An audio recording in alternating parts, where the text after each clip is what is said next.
What's up, everybody, and welcome back to Multiverse Monologues, the podcast show where we like to travel across the multiverses and fandoms that we love to talk about the movies and television shows that accompany those universes. And this week, we are staying in the MCU. Last week, we watched Thor: The Dark World, and continuing in the Marvel movie marathon, we have Captain America: The Winter Soldier. And we are so excited to bring this to you because whenever we mentioned this last week, but whenever we see lists of the MCU best to worst ranked in their movies, Thor: The Dark World is usually on the bottom.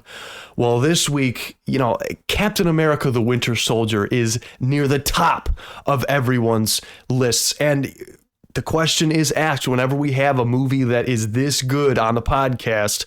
Now, we haven't reviewed it yet, but the question is asked, is there going to be a new number one in the spot? So we're going to be talking about that, and I do say we because with me, as always, on the Marvel Movie Marathon is first and foremost, Mr. Ethan Wentzloff. Ethan, how are you doing? I'm doing great. Hail Hydra. And whoa, I'm excited to talk about this movie. This movie is considered one of the best. And I mean, not to spoil the discussion that we're going to have, but I trust that we're going to have a good discussion. But I mean, last time I trusted someone, I lost an eye.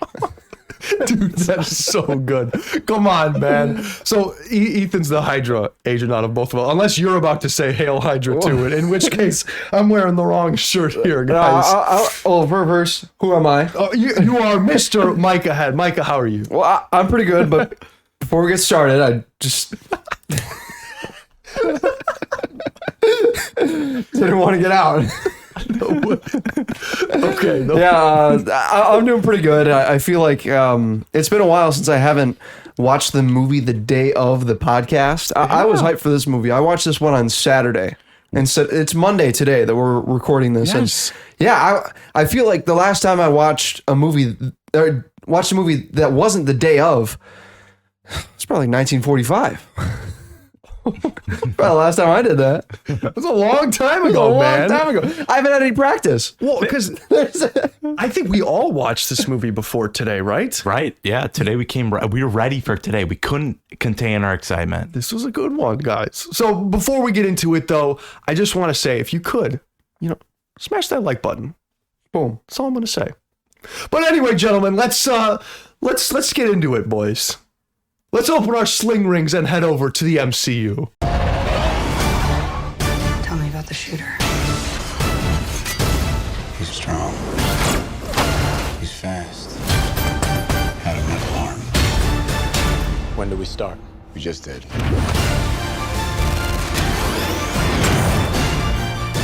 People are gonna die. I can't let that happen.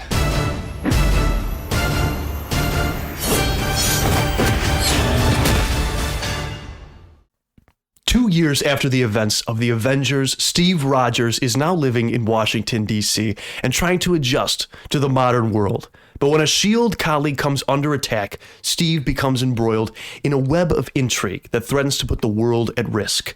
Joining forces with Black Widow, Captain America struggles to expose the ever-widening conspiracy while fighting off professional assassins sent to silence him at every turn. That is your plot summary for Captain America: The Winter Soldier. And Google Bard. You know what? You know what? I want to. The first thing I want to do here is I want to go actually to the internet. Before I get our thoughts, I want to go to the internet first. I want to make this a thing because I want to know all of the opinions that really don't matter first, and then bring it to the ones that do. There are two lists on the internet that really matter to our podcast. And if you guys are a first-time listener, I will remind you, or I will introduce you to these two lists. One is the infamous Hollywood Reporter list. Amazing. If you guys don't know about this one, it is just the worst Marvel ranking list known to man.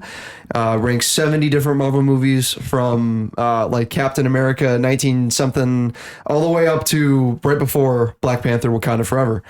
And where do you guys think the Hollywood Reporter took with all of its bad takes? Where did they rank Captain America: Winter Soldier? Now, step out of your own brain. Of course. Because it's not going to be what you think it is. Well, okay, so I feel like I remember this one being pretty high, though. Yeah. Like a So good it ranking. could be. As bad as their list is, they can't have gotten everything completely wrong. Right. This one just feels like one that the critics at the Hollywood Reporter would agree that this one is good. So I'd like to say I want to have faith and believe it's in the top 15 of their Top list. 15. I would like to Top think 15? You gonna go Top any higher? 20. Top 20. Top 20. That's what I'm gonna say. Okay, well, it's number 5. Oh, okay. Yeah. Okay. Just below Iron Man, just above Spider-Man. that. You people get some props. This is You a do. good. Yeah. This is a good list, guys. It's official. Oh my god. Okay, maybe we gotta reevaluate. Hollywood here. Reporter is certified. Yeah, it still thinks that Black Panther is better than this, but whatever. So, our next list is my curated list of the average ranking that the internet gives this. Now, I average this based on Rotten Tomatoes, Metacritic, IMDb, and the Letterboxd scores, all averaged out. And let me find it again. Captain America. Rotten Tomatoes critic gives this a 90%. The audience score is a 92. Oh, okay. The Metacritic is a 70. Metacritic user is an 8.3. IMDb is a, get this, 7.8. And Letterboxd is a 3.8. So 3.8 out of 5. okay, so generally the internet And 81%. they like it. 81.5%. I was watching- It is 10th place. Just below Days of Future Past, believe it or 10th not. place in all the Marvel films. Yes, out of all the Marvel films, just above Thor Ragnarok, just above Big Hero 6, and just below Days of Future Past and Infinity War. On an internet And average. Yeah. our I think our next contender, I think this will be the one that it's fighting for top spot. Spider-Man 2. I think it'll be around because in our 2 lists we see Hollywood Reporter ranks Spider-Man 2 second place, and Winter Soldier is 5th place. 10th place for our average ranking and 7th place for Spider-Man 2 in our so they're close in our lists. I think it's going to be competing for Spider-Man's spot today. Okay. Okay. Yeah. So Spider-Man 2 spot. I'm Cool. thinking we're gonna have a new at least top 5. We will see. But okay, so I'm not that's sure the if it'll thing. be my score. That's the thing. We got to figure out what we think now because we Yes. figured out what the internet thinks. But of course, as we always say, Let's remind our fellas at home. We have the Avengers in number 1, Spider-Man 2 number 2, Okay. Iron Man in number 3. Those are the same top 3 that we have in the Hollywood Reporter list. okay. And then So we have Iron Man 3 in number 4. So our and top the 3 first matches Avengers the top 5. Hollywood Reporter's top 3. Pretty close, yeah. It's Iron Man is number 4 instead of. once Infinity War and Endgame, it's just right, going to be a right. stark difference. Yeah, they said Black Panther's number 3, but we haven't gotten to Black Panther yet. Okay. So our top 5 could look very similar to All right, Hollywood gentlemen. Reporter. Also, probably will look very different. Yeah, Very probably. different. There's no way. There is no way. So this is the debut MCU film for the Russo brothers. Yeah. And I think we can all agree this is life-changing. From rags to riches, Life. bro. I like that you say that. Life changing. Yeah. Expand upon that, dude. Right. Just because not only did they get the chance to do this, but I mean, we were talking about it before we started recording, but the Russo brothers literally came from television.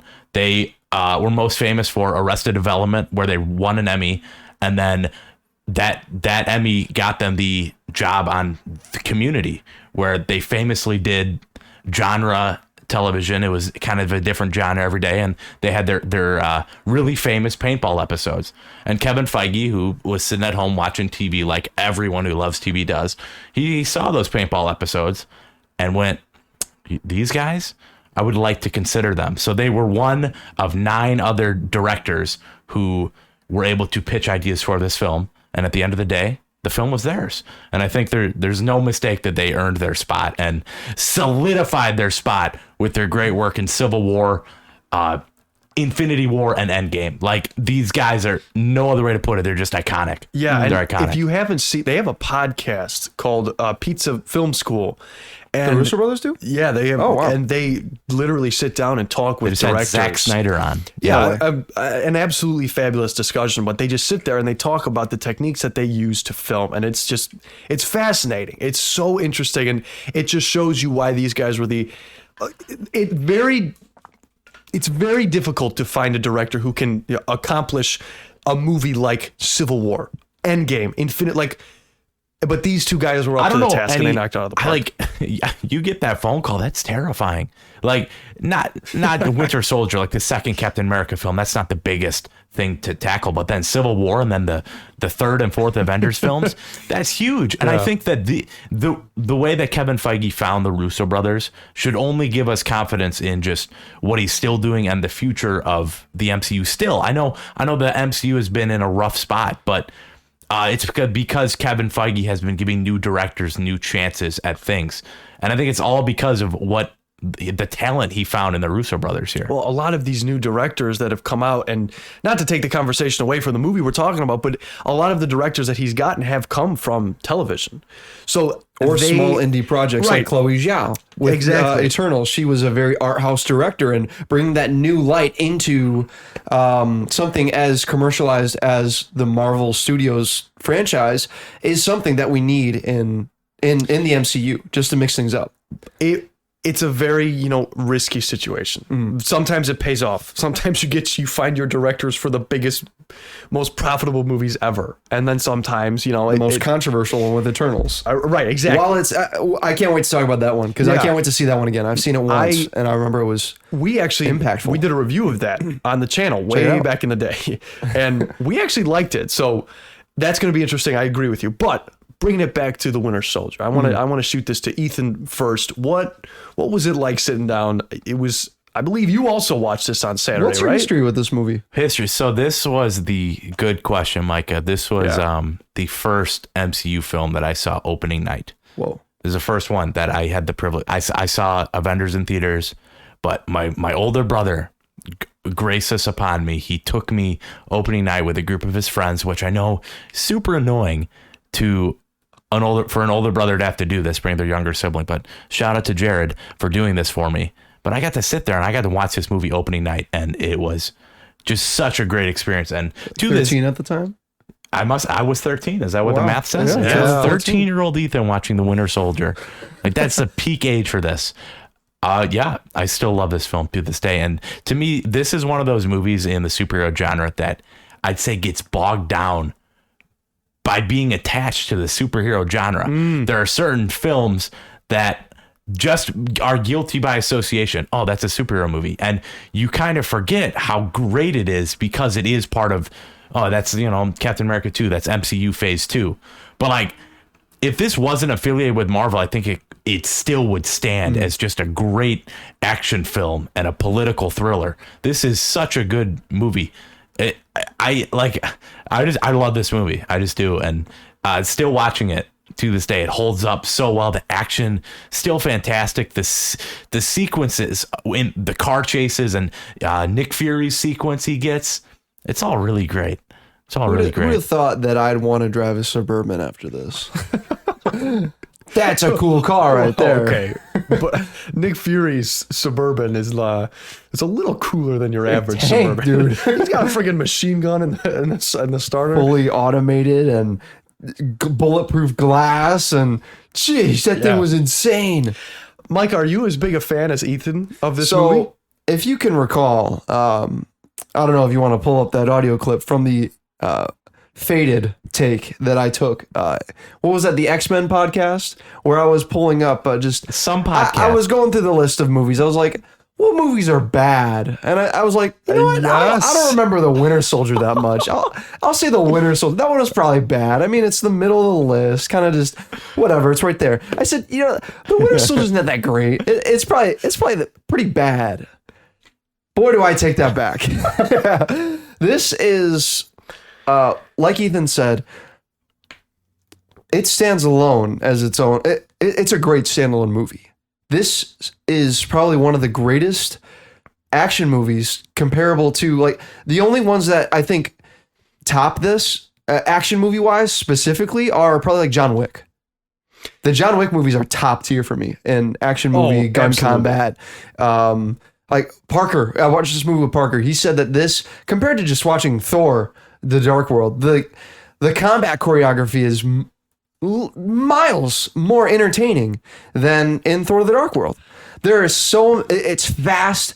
It keeps your attention. It does what it needs to do to just keep the plot moving along, and everything is purposeful in this movie. The Russo brothers knew that they had their one shot here, and if they blew it, it would not have gone. Like, what a different world it would have been if the Winter Soldier wasn't a good movie. And it's funny you say that about the Russo brothers, because when they were announced as the directors of this film, there was a lot of criticism that came with that.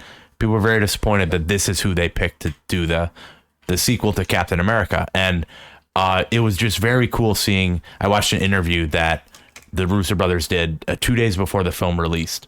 And it was just so cool to see their confidence in the film. They knew that they had created a masterpiece. Oh, yeah. They just did. They're like, there was nothing we would change about this movie. It went how we wanted it to go, and we're so happy with the final product. And I think it displays on the screen their craft and dedication to this movie is really good. Sounds like the same things for Guardians 3 that are coming out. All those interviews are saying the same thing. Oh, I'm hyped. The reviews for Guardians looks like they said, and obviously you can't really believe anything, but best since Endgame. Ooh. Which is taking it back, man. Taking it back to the pre-Endgame days. I've got a lot of hope for that. What do you think about Winter Soldier, Ben? Well, it helps that the Russo brothers are nerds themselves. Yes. It's clearly evident in every one of their interviews, even during the Infinity War press tour, that, it was, how do you do this? It was like us playing as kids with our action figures. Yeah. It was reading comics. Like, these guys knew what they were doing. So the difference, I would say, in picking a director or directors like these and Chloe Zhao is that these dudes grew up with it. They were fans of it before that and anyone can make a great Marvel movie. They don't have to be enveloped in there. I'm not slighting Chloe Zhao, but that added element, knowing what you were a fan of as a kid, I think just helps it. And it's funny too, because Joe Russo he's open and vocal about this, to say that growing up he thought Captain America was a square, and he's like, yeah, that the first movie was really, it's what those early Golden Age comics embodied. He said they did a good job at that, but he's like, now we have Captain America in the modern times. We get to reinvent this character and really like solidify who we want this character to be. And really what it comes down to is this guy who's out of his time, and he's just a beast, man. I want to talk about unless you have more to say right here. But go ahead. I just wanted to talk about like the sound design, and they're in that opening sequence on the ship. Lumerian Star, the boat, yep. The Russo brothers said, all right, that's their sequence to tell the audience who Cap is now. This is the Cap you're going to get in this movie. And it is such a great opening scene. To me, I associate this opening scene with the opening scene from The Dark Knight, the bank heist. Whereas that is the introduction to the villain. This is our introduction to our hero in the film. And I love when he kicks that guy. We all know that scene. When he kicks a guy on the ship, and the way he hits the side and flips, you're like, oh my goodness. This is a much more brutal film This is brutal than what we've seen before. But it's needed. It's neat because I think even everyone else, Captain America, whose favorite Avenger was Captain America? Like no one really was picking Captain America as their favorite. Goody two shoes. It's because of this movie that he was reintroduced, and solidified it. Also, can we talk about the costume? The Winter Soldier first costume that he has before he puts on the old one is my favorite costume that he ever puts on ever. They did everything right. I was listening to Jeremy John's review of this movie, and he was like, I didn't really care about the shield before this, but after this movie, I just wanted to have that. Mjolnir can go, jump off a cliff. I want Captain America's shield. It took everything from the first Avenger, all of that heart that it had, put it into this movie, and then amped up the action, the music, literally everything, the acting. The cast is better in this movie. The Great villain cast. is better in this movie. And all of the political intrigue. I love what you say, Ethan. You actually summarized the movie in a way that I'm not even going to attempt to give my thoughts other than I loved it, because you did a great job in that. But it works on its own as a political thriller, as an espionage film. It's absolutely fantastic. And I want to just say right from the outstart, I've said this before on the podcast, but this was the first Marvel movie that I ever saw in theaters. And I mean, ever since then, I've seen all of them, but this was the first one. And I was late to the theater. I'll never forget it. And I missed the On Your Left sequence and the beginning. The very first introduction with Captain America's original first movie score. They do hint at it as he's doing that, but he's running around the Smithsonian on your left. And that scene is so cool, man. What a great way to introduce one of the most, like, going forward, Falcon is going to be one of the most influential characters in the movie, or in the series. The As new far as the Captain franchise, America. Yeah, he's the new Captain America. I mean, But I love that introduction scene because it's kind of quick. And if you've ever been to Washington, D.C., if you've ever, like, I will say this is going to be mega cringe, but I actually have run around that thing. When I was there, I made sure to do that. Did you say on your left? totally want to do I that. did it under my breath because I didn't want to be that cringe. On your left. But I did run around the place, and I when I got back to my group, they all made fun of me.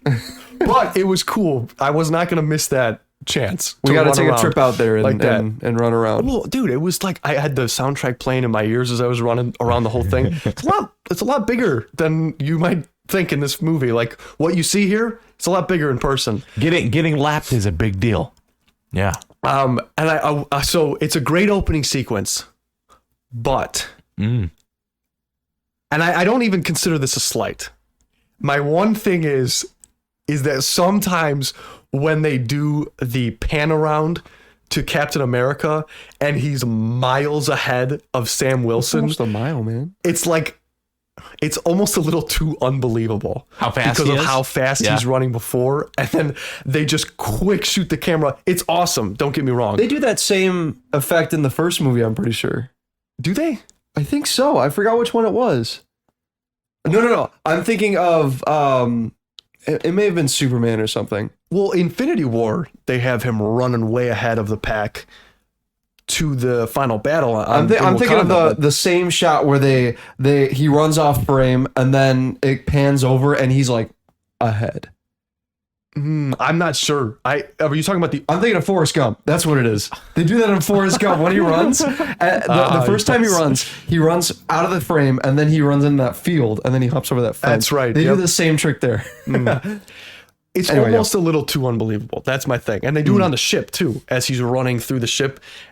You can tell because of how fast he's running. Before, there's no way he'd make it there in that time.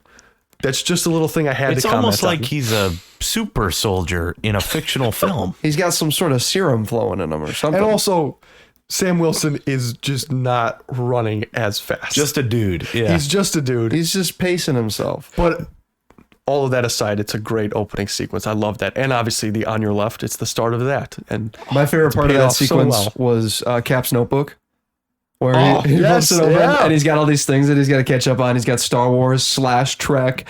He's got all these different artists. He's got like Rocky on there. And I watched the bonus content, Yeah. and they change it per every country. region has a different. Yeah, Really? yeah, and List they of- voted on yeah. it too. They said, all right, these are 10 or 12 events and things that are based around your country. Vote on it, and we'll put it in the movie. what? They And did a lot of then- work in yeah. that. Yeah. So yeah, go watch the special feature. I'm that's not sure if cool. it's on Disney Plus. It's on our Blu-rays. I know that. So yeah, the Notebook. It's still iconic to this day. But yeah, if you're in a different region, that Notebook just says different things on it. Notably, I want everyone to note that Star Wars was crossed off and Star Trek was not. Could have been. Was it crossed off? I thought it was Slash. Well, like it's done. Star Wars Oh, was you done. watched I it. watched it, which would have been crazy because I wonder what he thought of Mace Windu. So the Russo brothers said that was on purpose. They loved the idea of this series existing in the world where Nick Fury is a real person. That's awesome. Yeah. Samuel L. Jackson. Huh. Interesting. But Wait also, a second. That's that guy I know. I mean, it could also have been like Disney had just purchased Lucasfilm. So it was like, all right, yeah, we're going to cross off Star Wars. Yeah, he's seen that, but not Star Trek. That could have been. Now I think, doesn't Disney also own Star Trek? I have no idea. I don't know. Who owns Star Trek? No, Paramount. Paramount owns Star Trek. Yeah, that's right. Okay, so never mind. But the opening sequence there, and then you have the Lumerian star. See, he jumps out of a freaking Quinjet. Was he wearing a parachute? No. No, he wasn't. I mean, how cool is that? And then he takes out that entire boat. Oh, that was so sick. He goes around, he the Silently. punches are landing. There's weight to these hits. Yep. And then there's the one guy that almost gets the best of him, and he almost, we weren't doing fine without me, or something like that. Well, also the ending fight scene between him and Batroc. Yeah. That is really where the action goes all out. You have these two absolute beasts. Notably, a WWE star plays Batroc. I'm blanking on his name right there, but he's huge. One of the best fighters ever.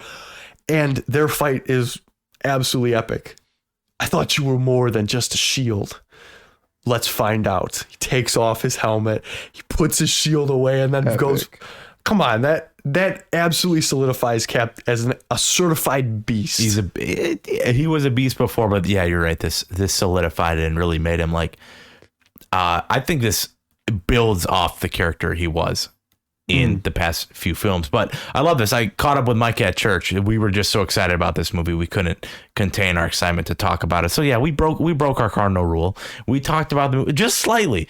We talked about the movie just slightly before we podcasted. We know we don't like to do that. But something he highlighted at was, what was your one critique of this movie? It doesn't lean into the romance as much as I would like it to be if I were to rate this 10 out of 10. That's what's separating this movie from a 10 out of 10 for me.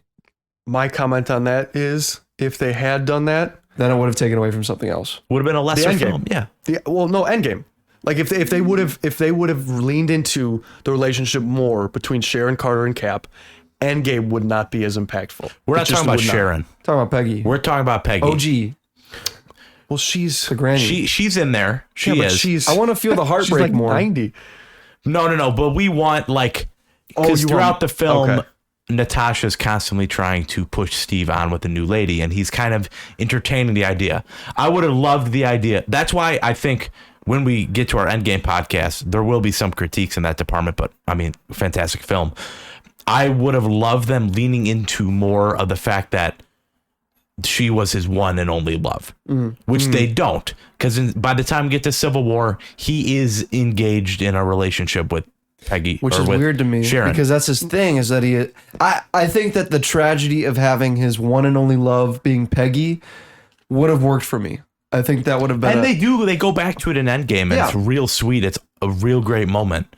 But yeah, I think I do like highlighting that. Yeah. That they could have leaned into that a little more, because you even have that scene where they look at the founders of S.H.I.E.L.D. and Natasha's like, who's a girl? And he just doesn't say anything. Like, do more of that. I would like more of that. Not that I want it to be a sad, dreary, like, oh my goodness, I'm so depressed.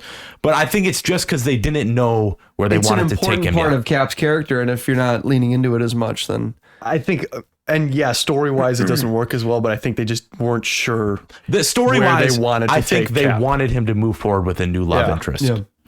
What do you guys think of Peggy in this movie? Well, I was gonna say the CGI. scene that they share, the scene that him and Peggy share on when she's at the hospital, like, oh my gosh, it's was one of pretty my heart-wrenching. favorite scenes in the entire film. Well, I couldn't leave my best girl. Yeah. Not when It's I owe so her sweet. a day. Like, I'm actually like that. Oh, You just quoting it there gave me a little chills. no, I Just a actually like. little. I'm not Yeah, even I'm lying. tearing up. I like. Don't cry, Micah. No, like I'm actually serious. Like that, the dialogue in this film. And then she highlight cuts that. right to her amnesia. thing going on. Alzheimer's. Alzheimer's. Yeah. And That's if what's you've called. ever experienced someone with Alzheimer's in your life, that scene hits a little harder in Yeah. that department. You're like, oh man, this is real. Yeah. But that's the thing, dude. Those scenes, the movie's chock full of them, of scenes that just pull at your heartstrings. That scene in particular, and also the scene between him and Bucky. There's Who's actually Bucky? two scenes, but the one that I'm going to highlight right now is the flashback sequence that I remember you talking about this when I watched the movie, but their scene that they share with like he's aged back, he's in 19, like in the 40s, and he's like, thing is, you don't have to. I'm with you to the end of the line, pal. Like that is what, and it just, again, I'm reminded why the newer movies just are subpar. They are. Where yeah. are moments like these? we're heading toward like this right now is Golden the era. last. Well, of course, we're heading to a gold. We're headed to a golden era, but this movie is the last movie that is not reliant on comedy throughout almost the whole runtime of the movie. Now, Age of Ultron.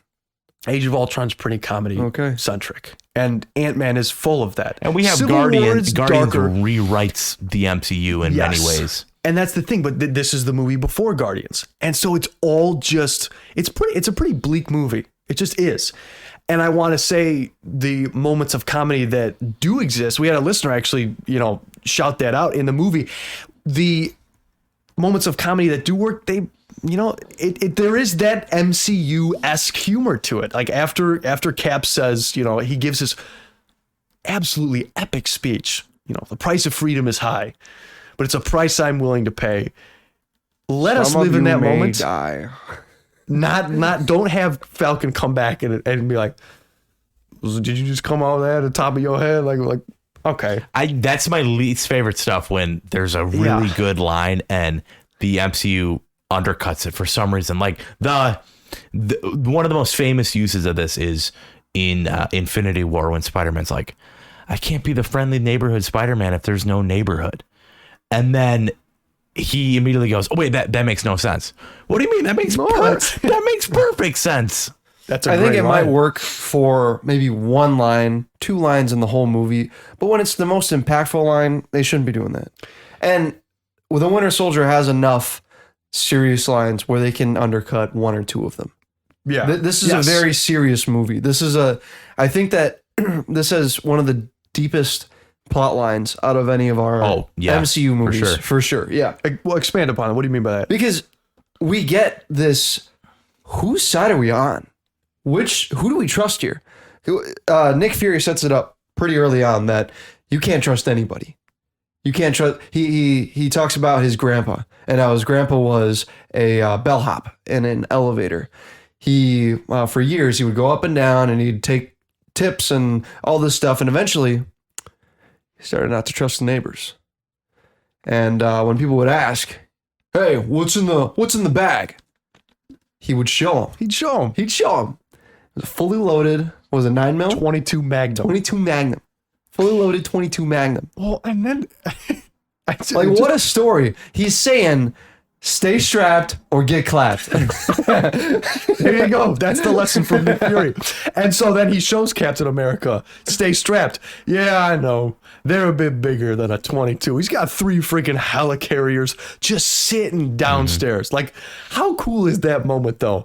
Yeah, I know. And the music swells. And it's going over these 3 helicarriers, and it's all the guns are moving and getting ready or calibrating or something. And you're like, wow, where was this in Infinity War? I forgot that these things were destroyed at the end of the movie.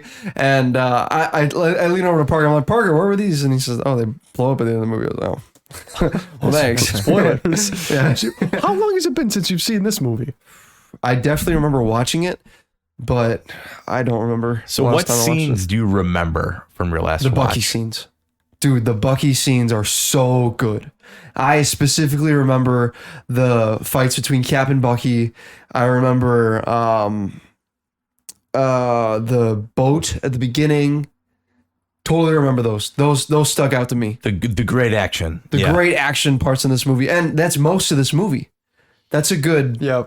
I remember a little bit of Sam Jackson's Nick Fury parts. If Shang-Chi didn't exist, I'd say this probably has the best combat in the MCU. Oh, yeah. Unless Still I'm missing arguably something. the best. I like how this one doesn't have too many supernatural abilities. Sure, there's the super soldier serum, but besides that, it's all practical combat. Well, I mean, that's something the Russo brothers, they emphasize. They rarely had CGI a part of this movie at all. If they could do it practically. They still did a lot of CGI, though. Absolutely. But they had the cardinal rule of, if we can do it, we're going to do it. We're not going to use CGI. That's why it looks so great. And so, like, even when they're fighting on the helicarrier, those sequences, there's a CGI screen around them, but everything they fight on, if we could build it, we did. Like regardless of how good CGI is, you can just tell. Like the cars in this movie, far as my knowledge goes, those are real cars. Yeah. They're blowing up. That poor just Bronco, cool. man. It's just cool. Yeah. Oh, they beat it up. Are you okay there, dude? I punched my mic stand on accident. So not only do I think that this movie took Captain America and made him even better, I think they did the exact same with Black Widow. Yeah, this Natasha. is I think this is just as much of a Captain America movie as it is Black Widow in some ways. Some ways, yeah. They introduced her in, what was that, Iron Man 2?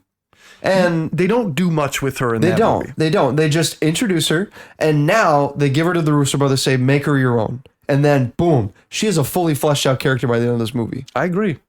I think Avengers and Iron Man 2, she wasn't quite as much of a contributing factor, but now she is.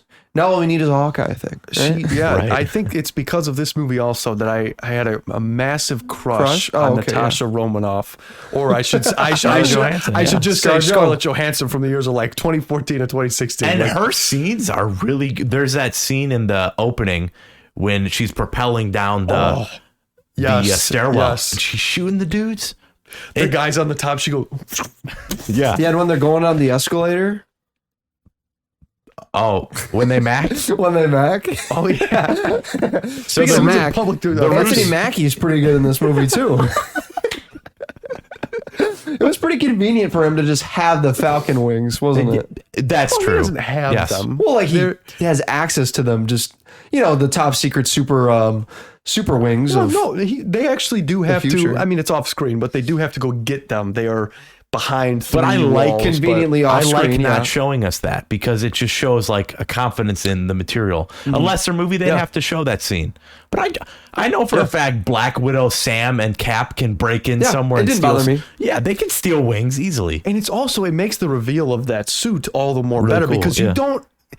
Up until that point, you don't really get what the suit. You're like Falcon. Does. Okay, what's that?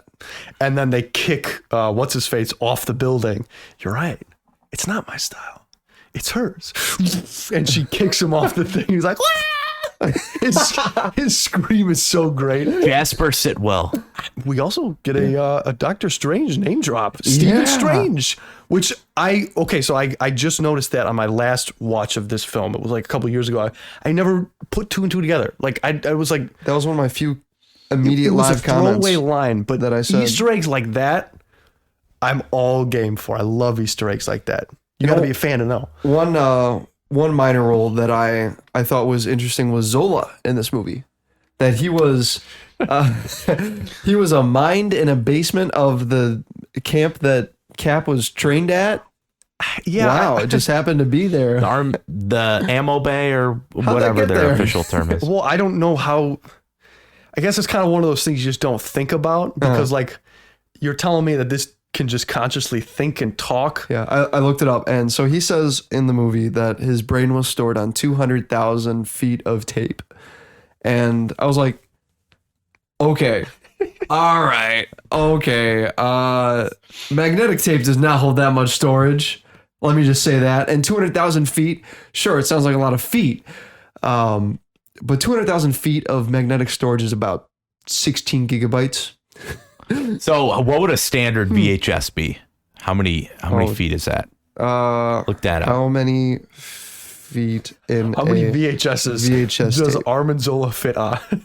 1,410 feet In one VHS? in one VHS. Okay, so tape. 200 of those.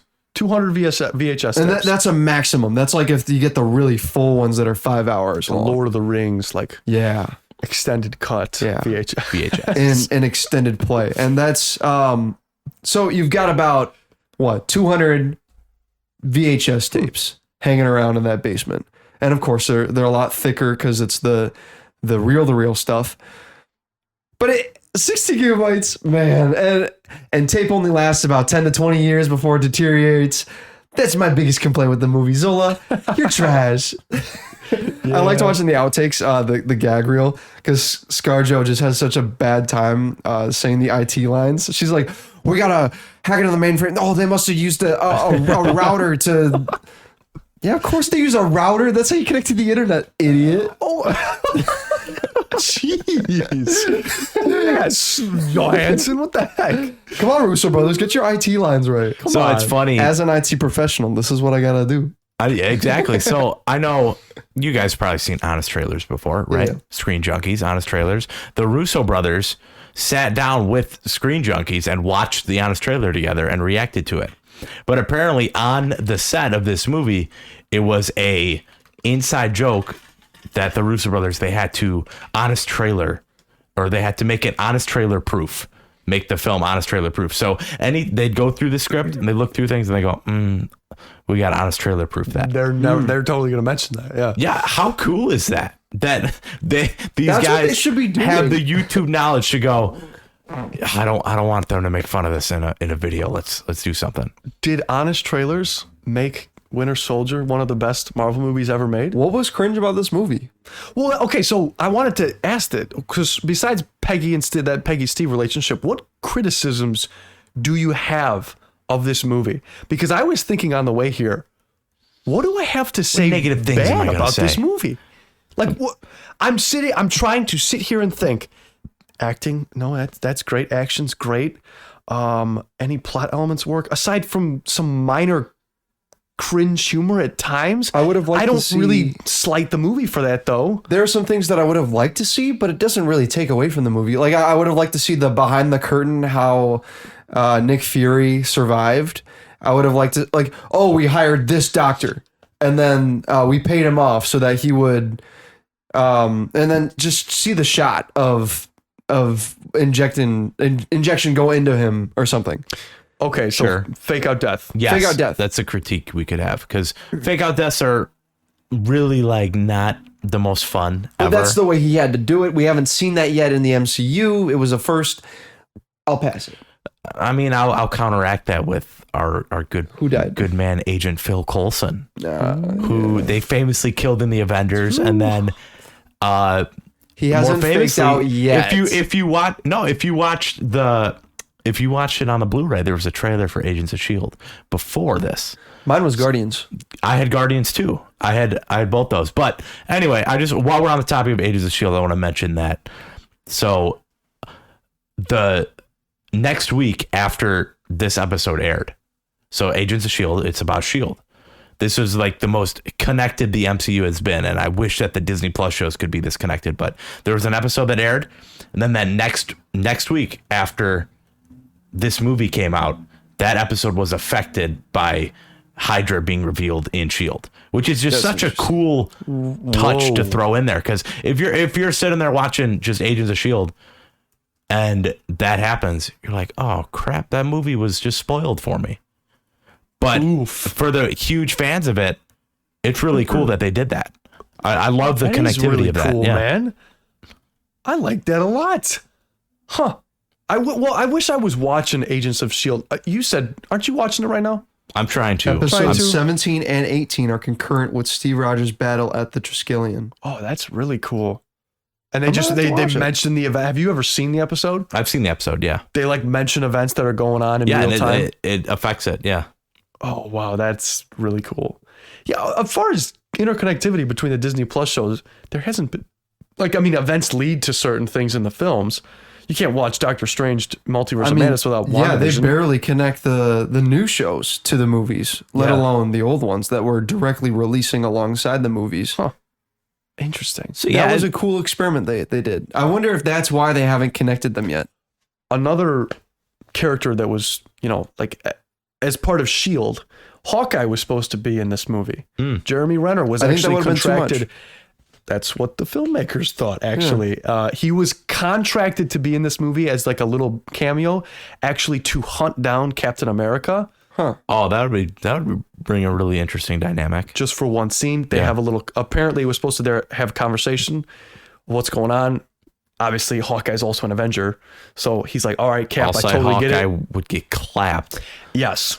He said that he lost the fight on purpose because the cameras were rolling and the people were watching him on like the news. Hydra was watching him. So like, oh, he got away.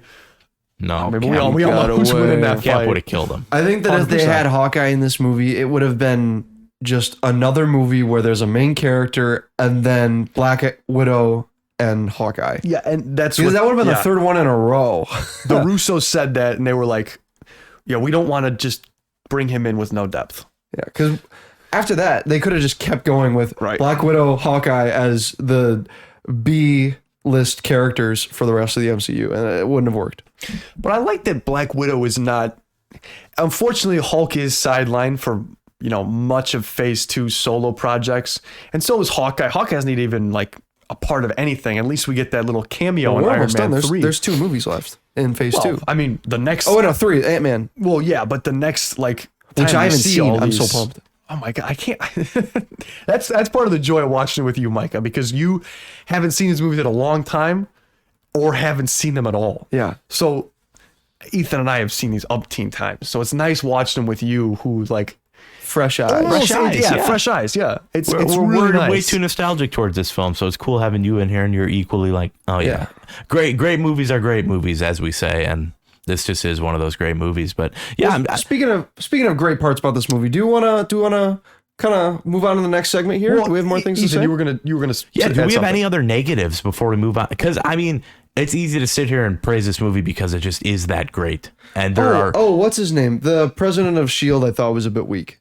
Alexander Pierce. Oh, I think that he had some really? spots where, like, his acting, not his scripting, just his acting wasn't there. Robert Redford. I thought he was fantastic, man. Okay, In Micah. almost Thought he was a bit everything that he bland. did. I thought he just kind of stood there give me an and said example. his lines, and like in the office scene, he just like stood there and he's just like, "All right, I got my thing, and I'm gonna put a 2-inch hole in your chest." Kind of, Oh, okay. yeah. I don't know. That was just minor things. Yeah, and I I liked his guess first scene though. His first when he's like interrogating Cap, that was a good scene. I didn't like how he ended the movie though. Well, almost in a way, in a fanatical sense, Hydra makes sense. Like in that Nazi sense. Like, I don't agree with what they're doing at all. Hydra, But in yeah. a way, this guy's totally on board. He's like, to bring about peace to 7 billion people, you got to kill a measly 200 million to bring peace. Right. You know, there like how should be there. They're gradually moving up in threats. What's an Avenger level threat? Okay, so first it's New York. Then it's millions of people every second with these things. Then it's The Galaxy. Ultron, right? Guardians of the Galaxy, though. You're skipping that one. Yeah. Oh, I'm going like the bigger movies. So then Ultron, movies that right? matter. The movies that matter. Then Ultron, where he's got these robots. Okay, well, this could be the whole world. And now, then we get into Infinity War, where it's half the population, and then Endgame with half the population returning, Yeah, they do get progressively bigger. I mean, even one which of is a them nice progression. This is nice. Yeah, I agree. Other than that, to Raising answer the your stakes. question, Ethan, I have no real I mean, negatives. I of guess this movie. one critique could be the name of the film. I mean, to have the movie called The Winter Soldier and have the Winter Soldier in probably, what do we say, 15 minutes of this movie, that could be a negative, but I don't think I it like is. to connect Winter Soldier to Phantom Menace, where Darth Maul was only like 15 minutes of the movie, but he made that whole thing. He But was you one of the also, best I parts. wouldn't put those two on the same And level. Winter Soldier, I'd say, is one of the best And parts of this also, movie, and it was only. I will 15 say minutes. this: the Phantom Menace is not Darth Maul. The Phantom Menace is Palpatine. That's true. Yeah, in loser. Well, I meant like the movies, the Star Yeah. the Wars titles. one. But Trash. I don't think that's a negative though. Winter Soldier, so what I like is that they usually will take from now on. They go into like naming these movies, and it's based off of comic book titles. But the movie is not a direct adaptation of that comic Right, book. That's like right. the big thing everyone criticizes Age of Ultron for. Oh, it's not an Age of Ultron. It's more like a week of Ultron. Okay, what? That's stupid. He's in the movie. They are basing it off of the comics in almost name only. The MCU is telling their own story. They Mm-hmm. never claim. I mean, Civil War is a great example of that. Speaking of Age of Ultron, how about that post-credit scene with mutants? I wrote this down. It says, or where was it? Oh, here, post-credit scene. This is the age of mutants. Oh, wait. We don't have the rights to that word. This is the age of miracles. Quick people and red hands. Yeah. They say, it's so obvious. This is the age of miracles. It did, like, take yourself back to that scene. Yeah. The first time you see it. Excuse me. Did you guys know who those two were?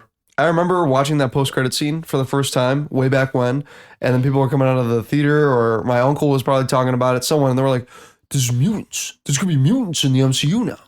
I'm like, Oh, that's cool. Cool. Yeah. I like Wolverine. Well, that's what I'm saying. Like that's a great post-credit scene, man. You're like, what? Who are they? You go home, Captain America post-credit scene explained. I feel like I never watch those videos anymore on YouTube.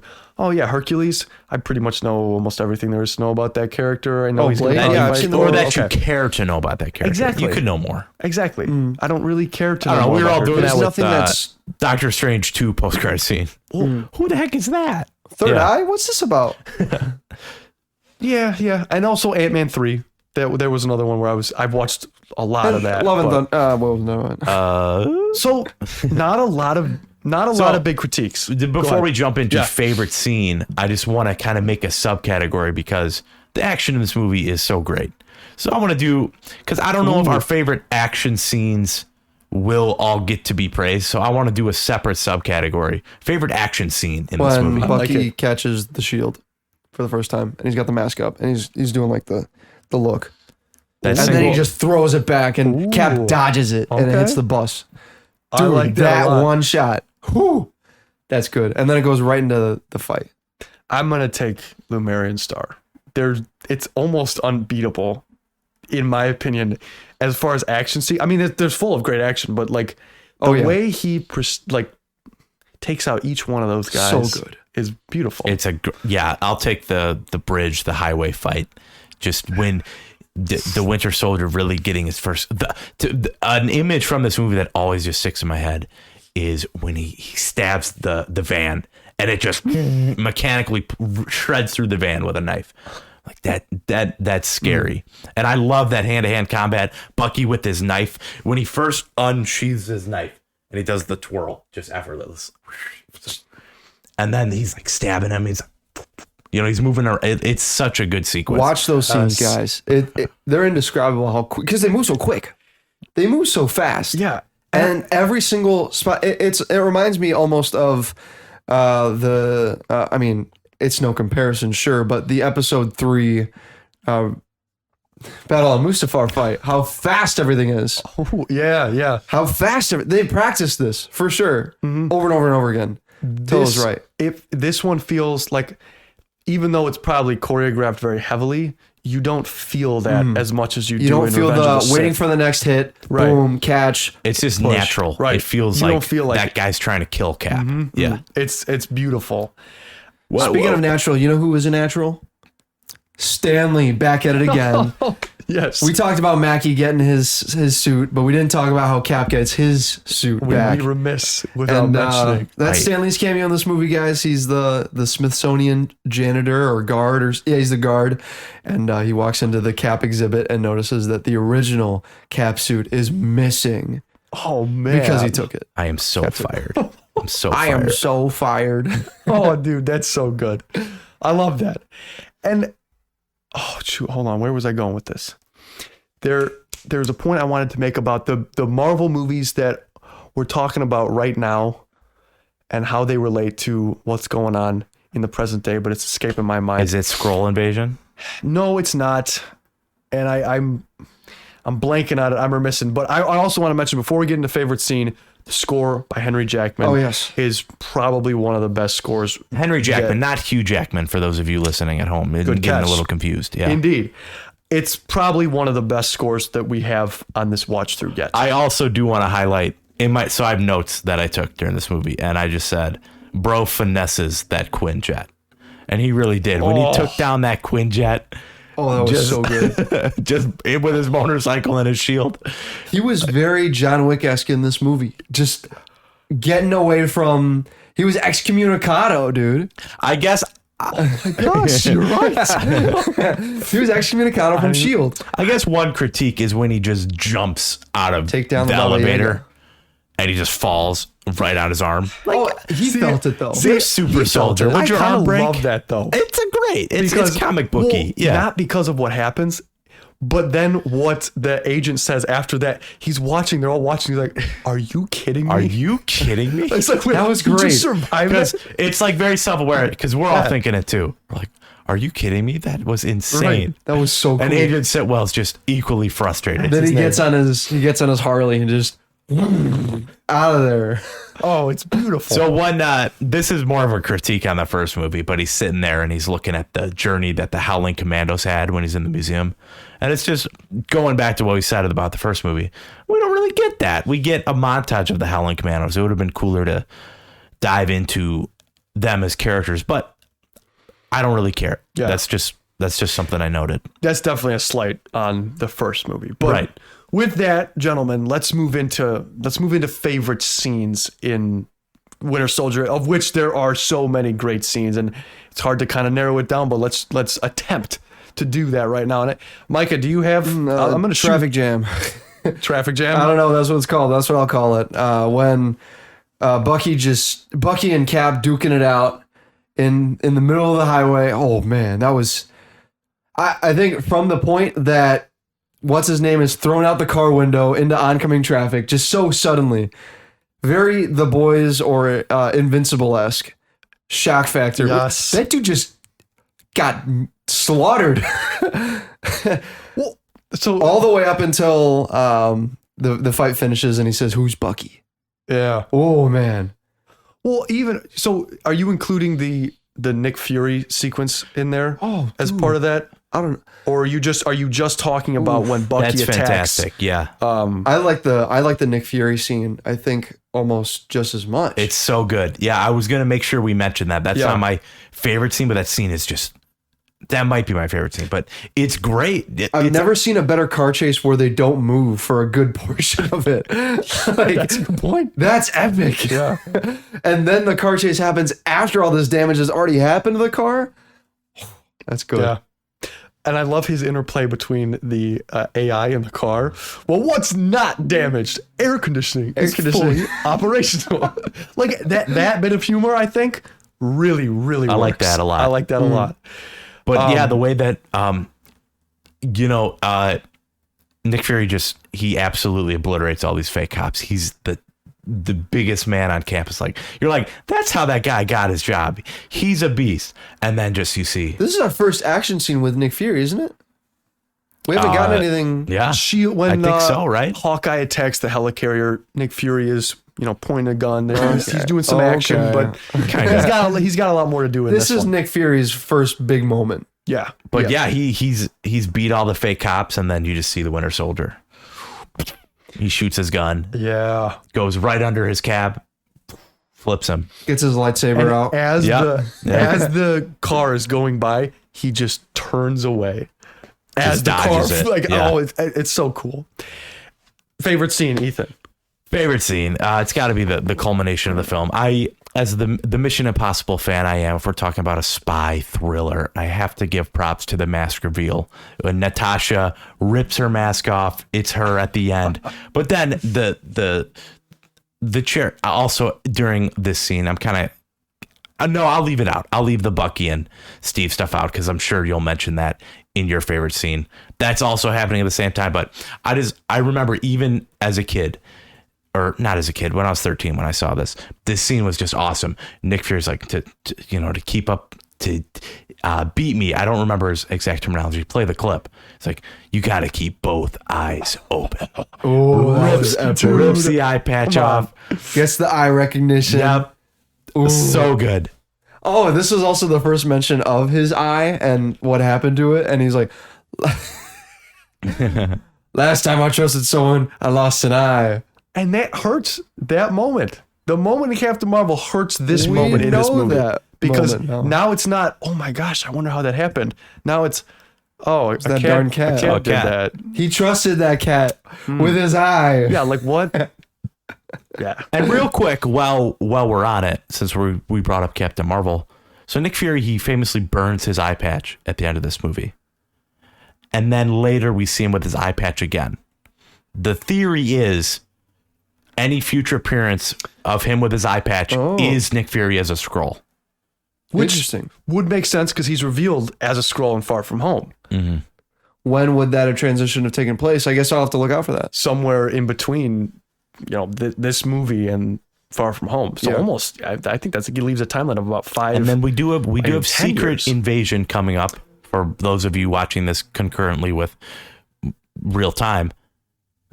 That trailer looks very Winter Soldier-esque. Really good. Yeah. Who's really directing that? fantastic. I'm not sure actually. Could you look that up? Look that up. I'm gonna say my favorite scene. I'm actually gonna mention 2 scenes because yes, I am gonna take.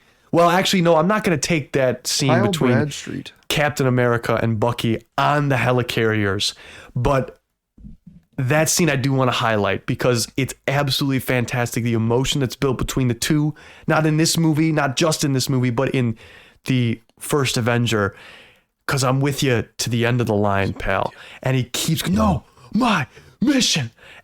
It's so brutal, and the music plays so well in that moment too.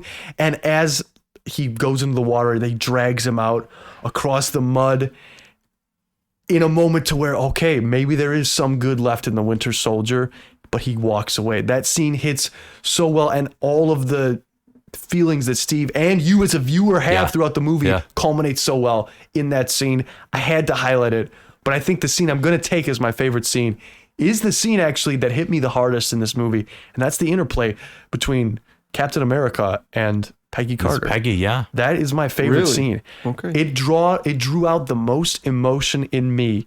Just their conversation, and I want to highlight a moment that happens with Peggy, and they're having their conversation just in real time. Could you imagine that? And I think the realization hits her mid-conversation. Yeah.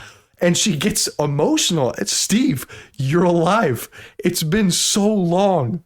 My only regret is that you didn't get to live your life. Like I'm actually tearing up right now as I talk about it because it's crying, that, folks. It's that good. You want a tissue? I got a box right there. I'm not even kidding you guys right now. That scene is so fantastic, but I think it's that fantastic because of how good Endgame is and their story together and apart, I guess. Even though it's not as heavy-handed and it could have been driven home harder throughout the rest of the movies. But it's what makes those scenes in Endgame so great. She's gone. There was my chance. It's so good. But that's a scene I'm going to take. Yeah, great scene. Great scene pick. We didn't do favorite I usually do character and then scene. Well, we messed it We up. can do that now. Micah. Secret Invasion has some nobody directors right now. Oh, Like, we don't know I've them. never heard of them. Oh, okay. Did you hear the... One dude did Mr. Robot, 9 episodes of that, and then the other guy has done literally nothing. What about the writers of that? That's it. There's 2 guys that they have credited right now. Oh. They have a created by, and then they have a director. Oh. So I have will no say idea. this. I just remember this. My biggest critique of this movie. Oh, Bucky's mask. Entirely for the plot. Entirely. Once it's revealed it's Bucky... never Oh, shows up again. Why does the Winter... He doesn't even need the mask anymore. I'll ditch that. Right? Why does he wear it to begin? For coolness. For plot. True. That would be the single biggest thing I noted. But I like that they went that way. Because there's only one other scene he appears in public without his mask after that scene, and it's when he faces Cap. And you need all of the face to need his face, display the yeah. emotion. So I I like think this it's choice. funny. I think it's Yeah, funny. That's true. Oh, he doesn't need the mask anymore because Cap knows who he is. Yeah. Bucky? Well, I'll be quick on my favorite character. I'm going to say Samuel L. Jackson's Nick Fury. For a reason we already mentioned. I love that scene where he's in the car, the Suburban. Makes you want to get a tank of a car and just go wrecking down Washington, D.C. Install a machine gun in the front dash. Oh, yeah. Shoot the police. Have a heads-up display and have a automatic Air injection conditioning. for anesthesia or whatever. No, not anesthesia. Whatever it's called. Whatever he takes. Yeah. Whatever. Yeah. That'd be cool. No, it is actually. Yeah, It's an anesthetic But injection. my favorite concept in this movie is the concept of The tapes. Cap. No, Cap sticking to Like the a love mission and his dedication to his goals, right? And I love how we were introduced early on the ship. You know, that's not our mission. That's not your mission. Well, okay. Yeah. And then we get it later. We get, okay, what is your mission, Cap? I love that plot line. Yeah. It's a great element to this film. And so And it goes into Civil War's Cap as well. And you said Nick Fury was your favorite character. Nick Fury, yep. We'll say Okay. Nick. Ethan, He favorite probably won't character. come up again for a while. I think just like because we already loved Cap going into this, but someone that we weren't really, we still loved her, but she really was solidified as a really great character in this movie. I'm taking Scarlett Johansson's Yeah. Natasha. Scarlett Jo. I love, she's so good in this movie. Like Ben said, he had a crush on her growing up. I think that crush was reignited this weekend when we all watched it for sure. Same. She's just really good. Yeah, the relationship we have with Cap in this film, the Russo brothers said they wanted to make it like a work husband and work wife, and they even said like Friend from work. Yeah, friend from work. They said that they never wanted them to get romantic in I any love way. that part And I of don't that. feel like that happened No, in the movie. they're just like, oh yeah. Even the kiss at the end doesn't feel romantic. No, it's like you're my friend. Yeah. Yeah, they show, okay, this is as platonic as it gets. Yeah. This is great. If you weren't going to pick Scarlett Johansson, Yeah, no, I was going take her. to. I just She's think great. her action sequences are great, and just her dialogue with Cap and just what she brings to the movie as like a grounded character. Yeah. I'd say just someone for Cap to be with is just really good. Mm-hmm. Then real quick for completeness, this movie made $714 million in the box office. Commercial success, made 4 times its budget of $170 million. Oh, wow. Captain Marvel made $1.1 billion. Which is, I will always That's be insane. baffled at that fact. How did it do that? How did that movie do that? I guess they Wow. were really carried by that Endgame post-credit scene, man. I will say, I was excited to see that movie when it was premiering. Captain Marvel? Yeah. I was too. Anyway, Ben, favorite character? That's yeah. I'm gonna take Cap. Good stuff. If you guys No aren't, I'm Cap going there. to absolutely. He's wearing the shirt. His journey from the first movie now to the second movie in patriotic. That's the first movie. This is patriotic, and now we're gonna break that down. We're gonna show you that the government in our world now today, it needs someone like Cap to keep it in check, to deal with the threats of the modern world, because like he Pierce says in the movie, to make a truly better world, sometimes you got to break the old one down. And it's a great little plot line and thread line that goes thematically between the two. You have your first one, and that's all about Cap, and America. And this one is about tearing all of that down, and really challenging what Cap is as a character. And that goes on to affect him. It's the whole reason he has a whole side in Civil War. It's because of this movie that he does not trust authority, the government. Hydra, his whole world was taken over. And I think the journey in this movie, and also just Cap has some great lines. His speech at the end there, the price of freedom is high, it's the price I'm willing to pay. Yeah. That whole thing is fantastic. So I'm taking Cap for sure. Go. I mean, we're not going to fight with that pick. No way. Something that I don't think we really talked about was just the general reveal of Hydra being a part of S.H.I.E.L.D. Just the Hail Hydra of it all. Like, I remember at the time the memes going around of like Kermit the Frog bleeding over to Elmo. Hail Hydra. Why was that funny? It just was at the time. No. Yeah, Go ahead. It absolutely was. I remember with my buddies, after that came out, we were sitting in church one time. My buddy just leans over, Hail Hydra. Hail Hydra. That's just what it was. I like that you point that out. Yeah. Dude, off the top of my head, I just remember that. That's and I awesome. love that, in our last Avengers film, Tony Stark, he took all the S.H.I.E.L.D. files and read them. He didn't learn this. That's how secret this was, Every dirty secret S.H.I.E.L.D. Right. has ever hid. Right. Not this Not one. that one. Yeah. You failed, No. Tony. You failed. Before we dive into score, there are a few things I want to Okay. just highlight. Alan Dale, aka Charles Widmore from Lost. He's in this film. I want to make sure we mention yes, that. Yes. Mm-hmm. You have to. I was going to say. And then from Community, we've got, what's his name? Putty. Yeah, Danny Putty. Danny Putty, Who yeah. plays Abed. Abed. Troy and Abed in the morning. Good stuff. From the Russo brothers directed Community for Yeah. those 2 episodes, and now they brought him on. That was And great. we legendarily see the Bluth stare. That from their Arrested Development, we see the Bluth stair car in the airport fight in Civil War. Really? Yeah. Oh, yeah. You're right. Okay. Very good. I feel like we're missing another cameo in this movie, though. I don't know what it is. Oh, the one guy in the council, I believe, is also in The Dark Knight. Yes, Yes. he's Is that what the you're thinking Korean about? business owner. Yep. That's all the way. Lao won't extradite one of their. Yep. Okay. Or Chinese, I should say. Yeah. Yes. Very good. All right, gentlemen. Scores. Now's the time. Yes. Where's this gonna land? All right. I've got my score. I can lead. Can I Okay, lead go this? for it. Yeah, Absolutely. So, as a part of this Marvel movie marathon, we collectively, if you're joining us for the first time, which hopefully you are, because this podcast is going to get 100,000 views. This one specifically. This one specifically because it's such a great film. Yeah, because Ethan wore shorts. I wore shorts. Yeah. Yeah.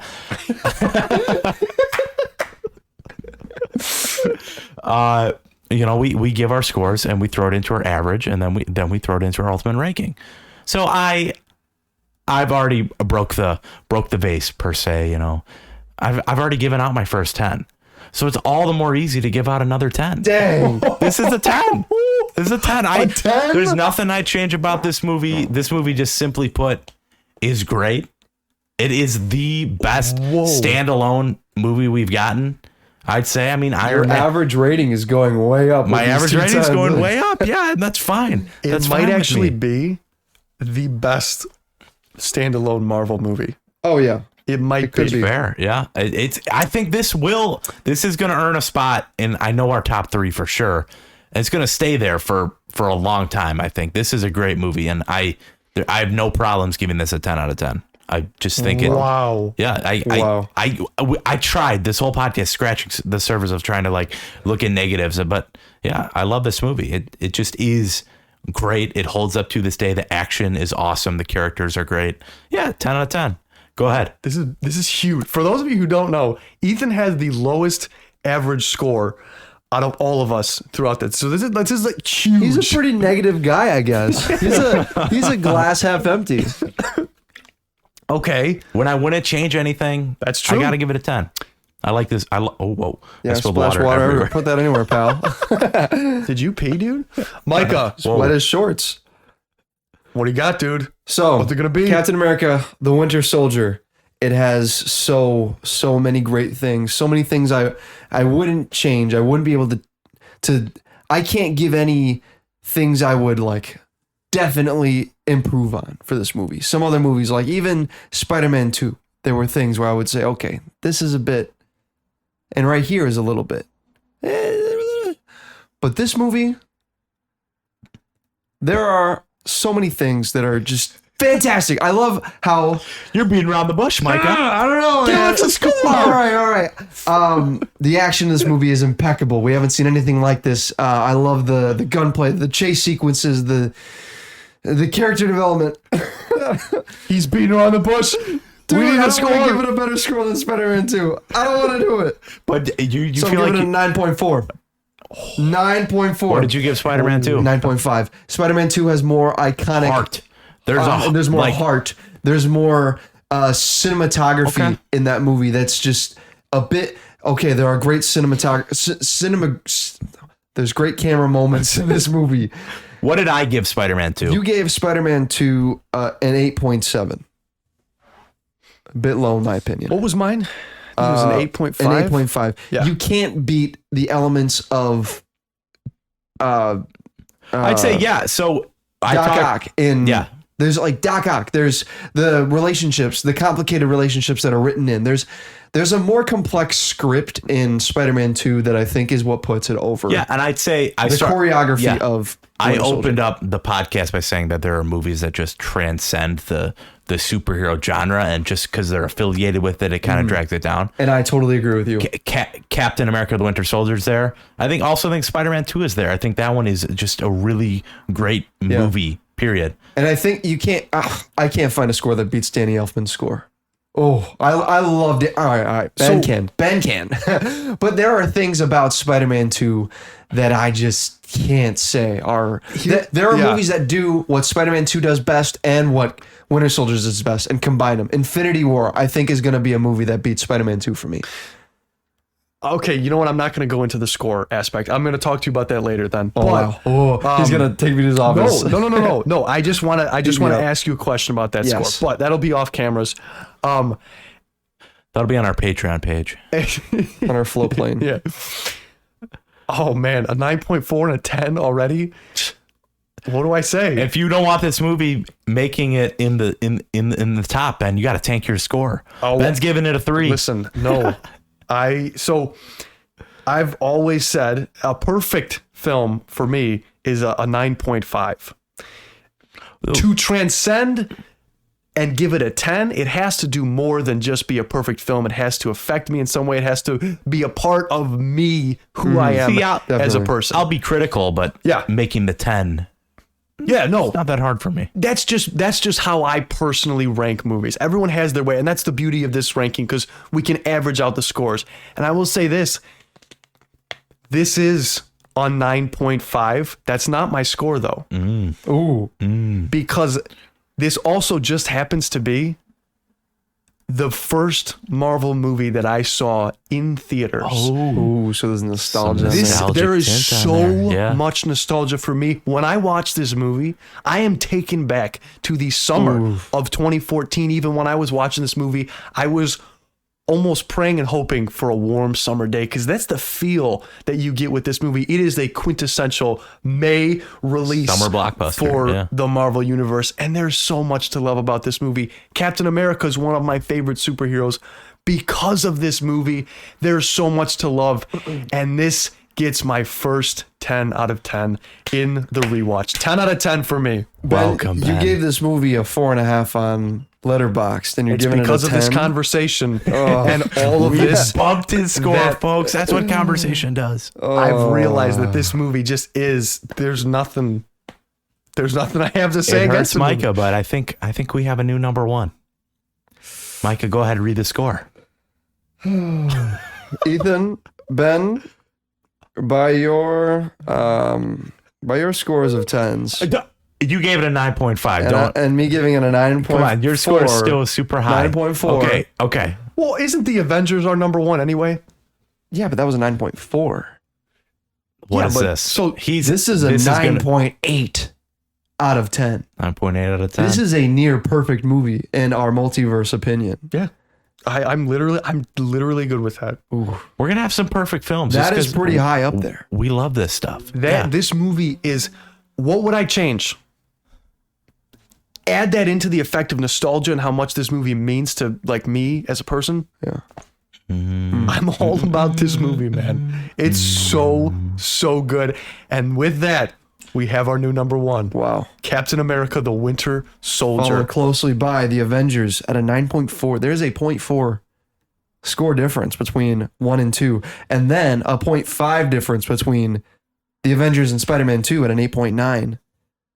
Then 0.1 Ooh, at Iron Man. Raimi is still hanging in there. 5th place, Iron Man 3. Captain America, the First Avenger is out of our top 5. Out of our top 5. And our top 10, Blade 2. Rest in peace. Oh no! Rest in peace, Blade 2. R.I.P. Blade Spider-Man 3 is next on the chopping block for our top 10. Blade 2 hung on for so long, ladies and gentlemen. Dang it. It was nice having that in the top 10. was a I'm not nice gonna lie. run. Yep. It was a nice run. Just That was our last classic movie. So our last classic movies in the top 10 are, we got Spider-Man 2, we've got Spider-Man X2. Those are our last Okay. 3. What place is X2 at? 9th. 9th, okay. Oh, and then Spider-Man 3 is in Well, there. here's the as top 10. problem, guys. Well, okay, I actually don't even know. Surprise me. What's next week? It's next week. TASM 2? TASM 2, The Amazing Spider-Man 2. Now, whether you love this film or hate this film, you have strong feelings about it. I do. And it's Great gonna feelings. comes great responsibility. So we're gonna have a fun time talking about this next week. Regardless of where you stand on this movie, it is just a fun movie I have to not talk seen this about. movie. Micah hasn't. This is the first movie Oh, that I haven't man. seen that Oh, like man. most Oh, people man. have seen. Ben loves this movie. I love this movie. I wouldn't say I hate it. I hate aspects of the movie. It's definitely. I think with our most recent watch of The Amazing Spider-Man, I think it is better than that easily. But I still don't think it's a fantastic film. I think the action's good, but Yeah, it's Ethan, going to be very. You gave The Amazing Spider-Man a 6. Ben, you gave it a 6.5, and I gave it a 6.2. So we'll see. Is TASM 2 Yeah. better than the original? It's going to be fun to see where you put it. 'cause Yeah. especially because I'm a Spider-Man fan. I just want to give people just a warning. My score might be like Too high. Me and Michael will counteract that. Don't worry. I don't know. Ben, Mike like, has never seen this movie though. Gwen's my favorite character. I can't wait to see what they do with her. And the character development she gets. I just hope they don't. I just hope they don't take the character the work they development do off with a her is cliff. backbreaking. It really is. She carries this movie. Is that what you're saying? Like She holds it all on her back. Well, Spider-Man certainly doesn't. Jeez. Oh my goodness. Yeah, I don't think it'll be Punisher because none of us saw that movie and it was just so baffling to hear mine. We know where I stand. I love this score. So Ben is sitting here. This movie will be no Punisher. Ben is That's for sitting here sure. baffled at his Punisher score when No, just the reaction I got from me and these Micah two. were baffled by his score too. Exactly. Guys, Ben gave Thomas Jane's Punisher an 8 out of 10. I gave There it a may- 3.5. yeah. Ethan gave it a 5.2. There may be a score gap here for Amazing Spider-Man 2. In fact, I almost guarantee there will be. I just think the conversation is going to be a lot more constructive than that one. But we are going to come to disagreements. I just know that we are. I will say this, spoiler alert. I like TASM 2 more than I like the Punisher. We will find out next week. Big words. We will find out next Yeah. week if that is true, Ethan. Yeah, We will. stay And tuned if I for can that. break our average here, we got the best movie ever, then the worst movie ever. Let's see where you Yeah, fall. and it's definitely not the best movie ever, but you know what? We're going to talk about it next week. Tune in next week. Yeah, stay tuned for that. That's going to be Yeah, this one's running pretty fabulous long. discussion. I'm going to watch this movie early too because I'm actually so excited. Since No Way Home, I've rewatched this movie for my rewatch for that movie and after that 4 times because I like this a movie a little lot. excessive. I like it a lot, man. There's so much to like about it. But we're going to I'm talk about it excited next to see week. Maybe I'll come to an epiphany that, well, maybe that's not good. I'm sure I'll have critiques. I do actually, but we'll talk about it next week. Yeah, 9.8, guys. Captain wait to America, see, the Winter yeah. Soldier. It's a milestone day. What this podcast has turned into is us just the whole time trying to work each other's scores. So next week we'll just be bashing at Ben the whole time trying to lower your score. And By the end we'll of this see. watch through, we're gonna be like, oh, all 10s or all 0s. It's just either good or bad. But I like, this is the beauty because this is a project. Each week, reviewing a Marvel movie, putting it into a ranking. Who does this? Who goes this far? Even I have the not Hollywood found a single Reporter. list online. Yeah, like okay. I was tasked by my boss to assemble a Assemble? Marvel movie list. Oh, assemble. Good. so good let me choice. just quick here. Oh yeah, what do I remember about that? No, each week we watch the movie, discuss it in depth, and put it into our ranking. The Captain America trilogy right now, average is at a 9.06. Putting it as our best trilogy average so far. But we haven't It's not finished done. the trilogy yet. Not Yeah. done. So Yeah. we're gonna have to see, ladies and gentlemen. But TASM 2 next week. A lot of Spider-Man movies have moved on to Disney Plus as of last week, but not this one. Not This one is TASM 2. still not Venom on 1's on there? your amazing, all your streaming services. Venom If you 1 own and the 2 is movie- on there too, right? No, Not they're yet. not on there yet. I think they still have contracts with Stars, the subscription service, so Yeah. they're still going to be over there. But you can't watch. It's not on demand unless you have that subscription. Or the Blu-ray. So find someone who owns it. I mean, I own it. Yeah, me too. So find someone who owns it. Watch the movie. It's definitely worth a rewatch, especially after No Way Home. There's a lot that connects it really well. So that's next week. But for now, this is Ben Ray's side. This is Micah Hat. Go ahead. This is Ethan Wetzlaw? Signing off. We all hope you have an absolutely fantastic day.